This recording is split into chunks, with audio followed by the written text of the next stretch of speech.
તો ભાઈઓ આપણને ખબર નથી કે આપણી ટુવેરમાં દવા છાંટવાનું મશીન આવશે અને તેમાં ડીઝલ પણ થઈ રહેશે અને આપણા મસ્ટેંગમાંથી કાઢીને તેમાં ડીઝલ પણ નાખવું પડશે. તો રામ રામ ભાઈઓ, કેમ છો? બધા મજામાં ને? તો સ્વાગત છે કોઈ નવા વિડીયોમાં. તો આજે આપણે છાંટવાની હતી આપણી ટુવેરમાં દવા. તો આપણે મસ્ટેંગને લઈને આવી જઈએ આપણા ખેતર અને ખેતર આવીને આપણે છોડી દીધો ટાંકો સાઈડમાં, કારણ કે આપણે મસ્ટેંગને લેવા જવું પડશે બીજા ખેતર. તો આપણે નીકળી ગયા આપણે બીજા ખેતર લેવા જવા માટે. તો આવી ગયા આપણે બીજા ખેતર. પછી આપણે ખેતર આવીને જોયું તો આપણા ભાઈનું ખેતર પણ પતી ગયું હતું દવા છાંટવાનું. તો હવે આપણે લઈ જવું પડશે આપણા ખેતર દવા છાંટવા. પણ ભાઈએ બનાવ્યો તો ચા, તો પહેલા પી લીધો આપણે ચા અને આવી ગયા આપણે પાછા પાણી ભરવા, કારણ કે આપણે 500 લીટર પાણી તો ભરીને મૂક્યું છે અને બીજું 200 લીટર પાણી ભરતા જાવ એટલે આપણે કોઈ તકલીફ ના પડે.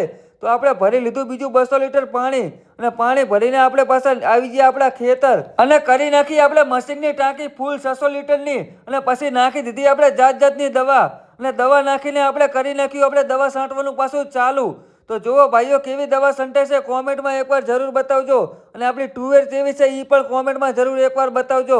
ટુવેર તો આપણી સારી છે પણ હવે ગમે એવી ઉતરે વીઘે. પછી આપણે રીતું 1 વીઘો દવા છાંટવાનું, પણ ત્યાં અચાનક મશીન થઈ ગયું બંધ. તો ઉતરીને આપણે જોયું તો ડીઝલની ટાંકી થઈ જતી ખાલી. તો આ પેટ્રોલ પંપ તો છે નહીં એટલે આવી ગયા આપણે મસ્ટેંગ જોડે અને કાઢી લેવી મસ્ટેંગમાંથી હવે 1 લીટર ડીઝલ. તો કરી નાખ્યું આપણે મસ્ટેંગમાં ડીઝલ કાઢવાનું ચાલુ અને કાઢી લીધું આપણે 1 લીટર ડીઝલ અને આવી ગયા આપણે પાછા મશીન જોડે અને નાખી દીધું મશીનમાં ડીઝલ અને મશીનમાં ડીઝલ નાખીને પાછું આપણે ચાલુ કરી નાખ્યું દવા છાંટવાનું ચાલુ. પછી આપણે ટુવરમાં દવા છાંટવાનું પણ પતી જવા હતું અને હવે જવાનું હતું આપણે ઘરે.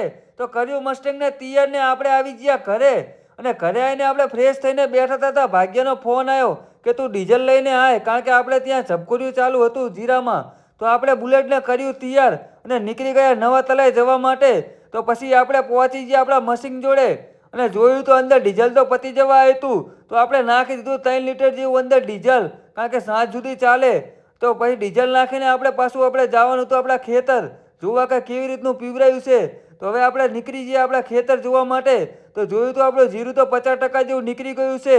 તો કંઈ વાંધો નહીં, આપણું જીરું તો આ પાણી ઝબકોરિયા નીકળી જાય બધું 100%. તો ભાઈઓ પછી આપણે આવી ગયા આપણે ઘરે. તો વિડીયો સારો લાગ્યો તો તમારા ભાઈને ફોલો કરવાનું ના ભૂલતા. જય માતાજી.